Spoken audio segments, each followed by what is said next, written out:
Fala aí, gurizada. Olha só, vamos falar agora sobre a sociedade açucareira, perfeito? Então, vamos compreender o seguinte. Também é conhecido como o ciclo do açúcar. Quando é que ele começa? Ele vai do século XVI ao século XVII. Ele é o auge nesse período, perfeito? Aonde? No Nordeste brasileiro, perfeito? Litoral, tá? O litoral ele possui solo e clima favorável.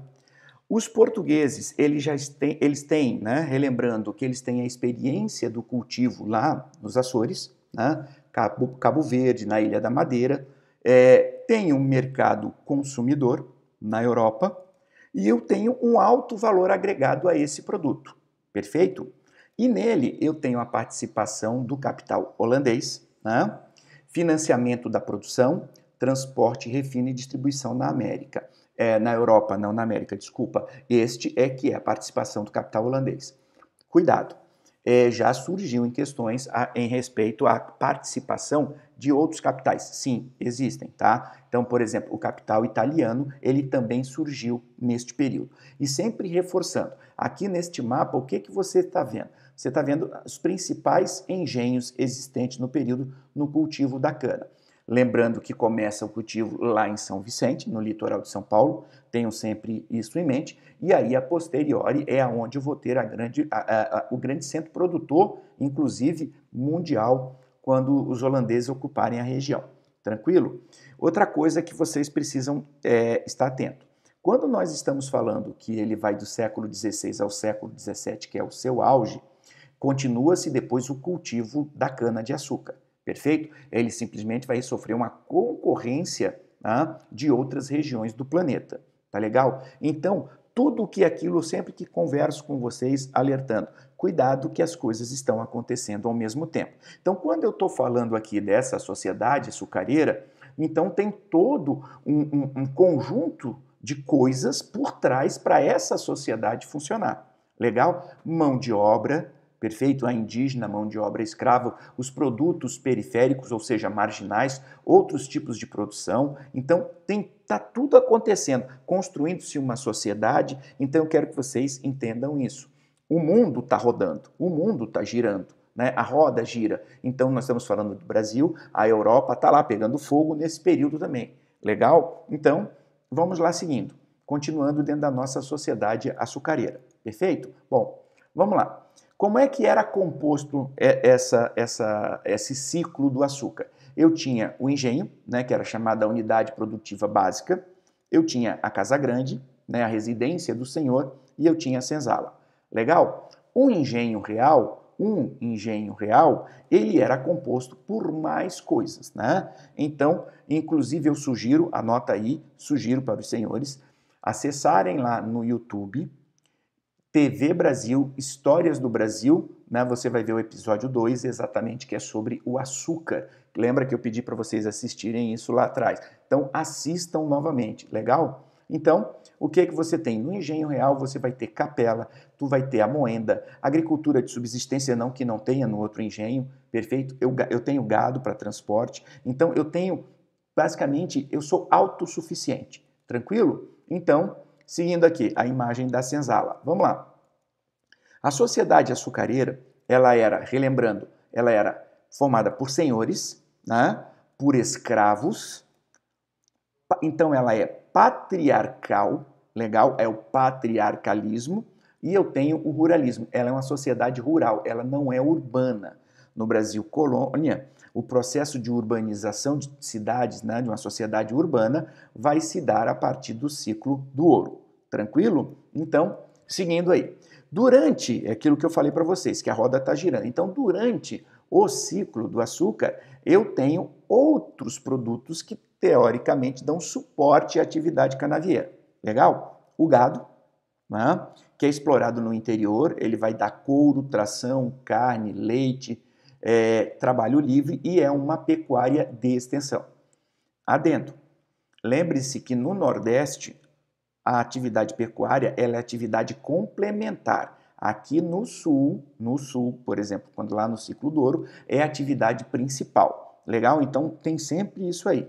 Outra atividade existente, né?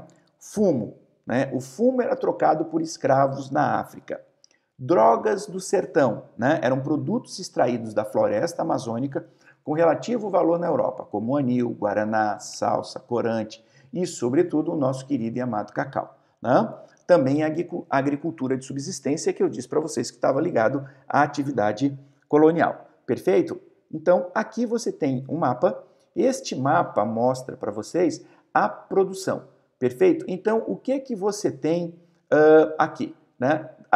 Drogas do sertão. Perfeito? Legalzinho? Em roxo, o que é que o amigo tem? A pecuária. A pecuária ela está aqui. Olha aqui no sul também. Perfeito? Muito bem. Em vermelho, o que é que você tem? Produção da cana de açúcar. Perfeito? Legal? Tranquilinho? Então, o que que acontece? Aqui, nesse verde mais escuro, é o local de área de ocorrência de pau-brasil. Legal? Mas lembre-se que o pau-brasil, a partir do processo do Brasil colônia, capitanias hereditárias, é proibido a exploração do pau-brasil. O pau-brasil, ele é monopólio 100%, ele é exclusivo da metrópole. Legal? Perfeito? E eu tenho uns núcleozinhos de mineração, aqui, ó, nesta região aqui. Tranquilo? A posteriori é que você vai descobrir em grande quantidade na região das Minas Gerais. Legal? Então, vamos lá. Seguindo. Trabalho escravo. Quem era o escravo? Vamos só relembrar.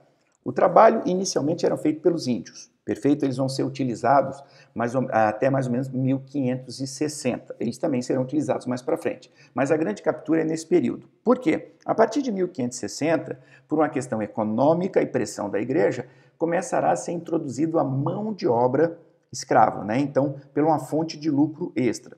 O que vai acontecer lá pelos idos de 1570?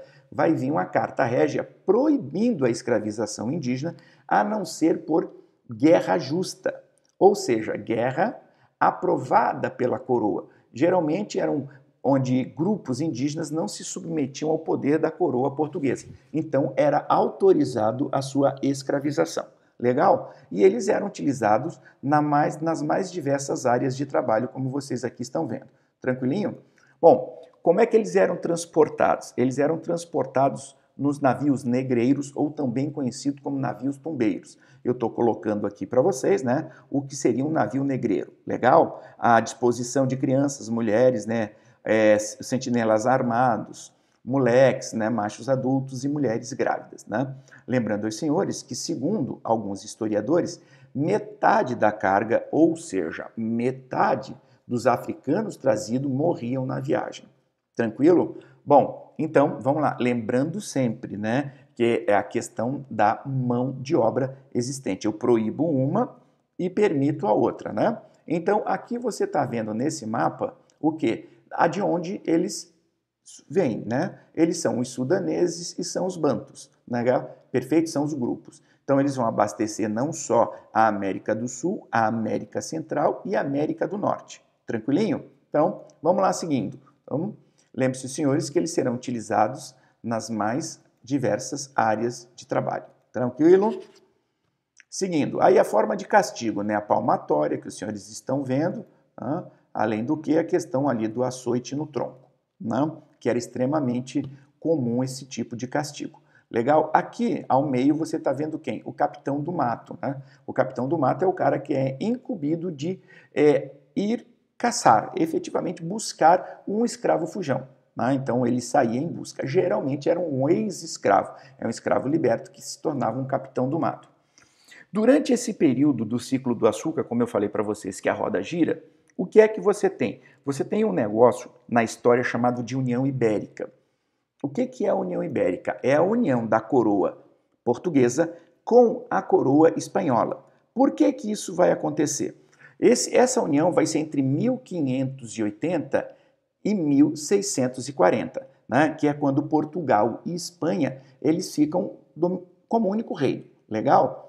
Dom Sebastião morre sem deixar herdeiros, perfeito? E aí o seu tio, Dom Henrique, assume, porém, como ele já é um homem velho, ele também não tem herdeiros, porque ele é ligado à igreja, ele é um cardeal. Então, quando ele morre, o que acontece?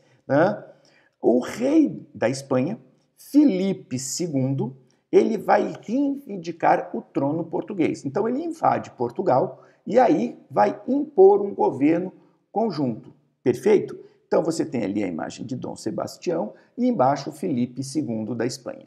Tranquilo? Então, o que acontece com a União Ibérica? Olha o tamanho que fica, né? Olha aqui a costa da África, parte da região aqui, né? Você tem aqui também na América, perfeito, aqui na região da Polinésia, e aí o que vai acontecer?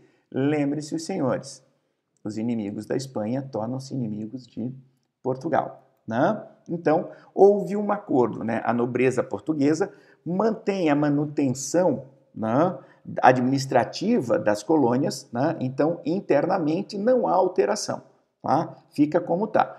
O Tratado de Tordesilhas é uma coisa muito importante de se entender nesse período.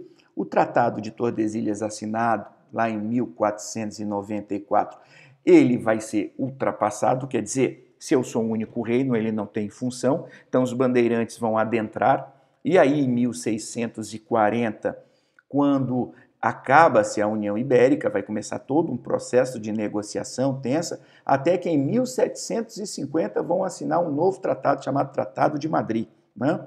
Porque Portugal vai fazer a reivindicação através do uso possidetis, né? Quem ocupa, usa, né? E quem usa, ocupa, então ele vai reivindicar. Algo como se fosse o uso capião do período. Tranquilo? Muito bem. Os inimigos da Espanha, na Europa, invadem o Brasil e possessões portuguesas em represália à Espanha. Um deles vai ser exatamente quem? A Holanda, né? Porque é um dos maiores inimigos, porque a Holanda já havia sido uma dominação espanhola. Então, a Holanda tem o seu investimento feito aqui no Brasil, por exemplo, pelo Banco de Amsterdã, em relação ao cultivo da cana, né? Então, quando ela é impedida de fazer o comércio aqui, ela vai tomar as suas providências. Tranquilinho? Então, o comércio do açúcar do Brasil, né, que tinha a participação holandesa, como você está vendo, vai ser prejudicado. O que vai ocorrer? Os holandeses resolvem invadir o Brasil. A primeira tentativa é na Bahia, perfeitamente, tentando romper esse monopólio. Eles vão dominar ali Salvador por um ano, quando serão expulsos, mas a gente vai ver isso num outro momento chamado invasão holandesa, que é exatamente agora, né? Então, o que ocorre com a invasão holandesa? Ou a invasão holandesa? Os senhores estão vendo aqui no mapa, né, o que ocorre? Toda esta área aqui vai ficar sob o domínio holandês. O verde sobre o domínio português e o aqui sobre o domínio holandês. Aqui, os senhores estão vendo aqui, é o Rio São Francisco. Então, do lado de cá eu tenho Sergipe e mais para baixo eu tenho a Bahia. Tá? Então, o que acontece? Eles vão ainda dominar ao sul do Rio São Francisco, perfeito? E até o Rio Grande do Norte. Legal? Tá? E aqui um pontozinho, uma parte também em Fortaleza. Então, a invasão, ou chamadas invasões holandesas, elas ocorrem entre 1624 e 1654. São dois momentos. Primeira tentativa de romper o bloqueio econômico, né, imposto pelo governo espanhol ao comércio de açúcar. Então, eles vão invadir a Bahia em 1624, vão dominar a região até 1625, serão expulsos. O que vai acontecer? A Holanda, ela vai criar uma companhia, chamada Companhia Holandesa das Índias Ocidentais. Qual é o objetivo desta companhia? Conseguir recursos para montar uma expedição e dominar o Nordeste brasileiro. Perfeito? E aí o que acontece? Efetivamente, 1630, eles vão dominar Pernambuco. Né? E ali, por quê? Porque Pernambuco é o maior centro mundial de produção açucareira. Né? Então, o que eles vão fazer? Vão colocar aqui um administrador, é o príncipe Maurício de Nassau, né? Ele é da casa de Orange, né? Ele é um príncipe, e aí ele vem com a responsabilidade de conseguir um clima amistoso entre os brasileiros. Perfeito? Então, aí você tem a imagem do Maurício de Nassau. Né? Ele vai começar um processo de modernização, urbanização, embelezamento da cidade, vai trazer artistas holandeses, vai fazer o financiamento para donos de engenho. Vou dar uma explicada nisso aqui. A sociedade era rural, certo? Os franceses, ou desculpa, os holandeses, eles eram mais urbanos.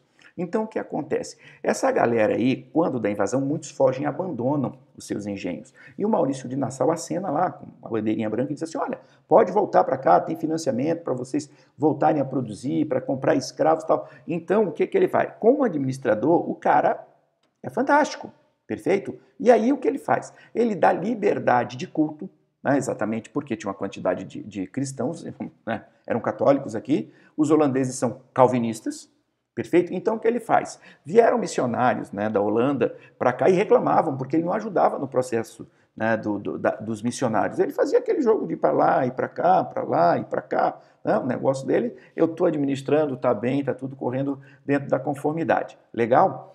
O que acontece? Ele vai ser demitido em 1644 pela companhia. Aí a gente tem que entender o porquê que ele vai ser demitido. É que acontece o seguinte, Portugal procura a Holanda pedindo ajuda para expulsar os espanhóis, para desfazer aquela famosa União Ibérica. E dentro do acordo ficaria estabelecido que os holandeses teriam o direito de explorar a região, né, o Nordeste brasileiro, por mais 10 anos. Tá? Por quê? Porque os holandeses sempre foram amigos comerciais dos portugueses. Então é o seguinte, tu me ajuda, explora lá mais 10 anos a região e depois tu me devolve. Então o que aconteceu? A companhia mandou o Maurício de Nassau tornar a região lucrativa, porque ele reinvestia muito lá do que era o lucro, ele investia, porque ele dizia que aquilo ali era uma nova Holanda. E aí o que acontece? A companhia disse, não, nós queremos o nosso lucro, cobra quem está devendo, não quer saber. E aí o Maurício de Nassau, não, eu não vou fazer isso. Aí o Maurício de Nassau, então, o que ele faz? Ele é demitido em 1644, né? E nessa demissão do Maurício de Nassau vai vir o seu substituto. E o substituto, quando vem, ele vem cumprindo as determinações do seu empregador. Ou seja, o que vai ser feito? Nós vamos começar o processo de cobrar aquilo que nos estão devendo. E aí vai gerar algo chamado de insurreição pernambucana, né, que vai de 1645 até 1654, que é um movimento chamado luso-brasileiro que expulsa os holandeses do Brasil. Como é que isso é feito? Bom, quando a companhia começa a fazer a cobrança, os senhores procuram Portugal. Né? Pô, é melhor não pagar, né? Botar os caras para fora e eu não tenho dívida. Então eles procuram Portugal e aí o que faz? Montam uma estrutura militar para expulsar os holandeses. Mas vejam que não foi fácil, porque de 45 a 54 são 9 anos. Tá? Expulsamos os holandeses, tudo lindo e maravilhoso. Que lindo e maravilhoso, rapaz. Enquanto os caras estiveram aqui, eles aprenderam as técnicas de cultivo. Sim, eles só não tinham técnica de cultivo, eles não tinham interesse em cultivar. Por quê? Eles tinham capital, eles tinham refino, eles tinham transporte, eles tinham comércio. Então você produz, eu compro e eu vendo. Para que eu vou me esforçar? A partir do momento que nós ocupamos o Nordeste brasileiro, o que aconteceu? Os caras aprenderam tudo. Então, quando eles são expulsos, eles vão para onde? Eles vão exatamente para as Antilhas. Qual é a consequência disso? Né? É a crise do ciclo do açúcar. Pois os holandeses, claro, eles vão invadir as Antilhas, região altamente fértil, né? São ilhas vulcânicas, e começam a produzir lá um açúcar melhor e mais barato que o brasileiro. Então começa o que a gente chama de declínio. Cuidado, não é o fim, é o declínio. Por quê? Porque o açúcar continuará sendo o principal produto de exportação. Perfeito? Então aqui na fotozinha, nas imagens, desculpe, vocês estão vendo as Antilhas, legal? E aqui fica até melhor para vocês verem a localização. Podem ver que havia uma disputa muito grande por esta região aqui. Você vê que tem possessão inglesa, possessão holandesa, possessão francesa e possessão espanhola. Então os caras viviam aqui. Por quê? É região extremamente rica, né? Solo rico. Então, para finalizar, vamos só fazer a revisãozinha. Então nós falamos sobre a sociedade, que ela é patriarcal, perfeito? Nós falamos sobre o quê? Sobre a União Ibérica e sobre o quê? A invasão holandesa e a mão de obra que foi utilizada. Então, 4 temas que é para a gente entender que estão dentro desse ciclo do açúcar. Reforçando, a sociedade, a União Ibérica, perfeito? A invasão holandesa e a utilização da mão de obra escrava africana. Então, rapaziada, por hoje é só e vamos para a próxima aula. Aquele abração a todos e nos vemos lá. Beijo a vocês!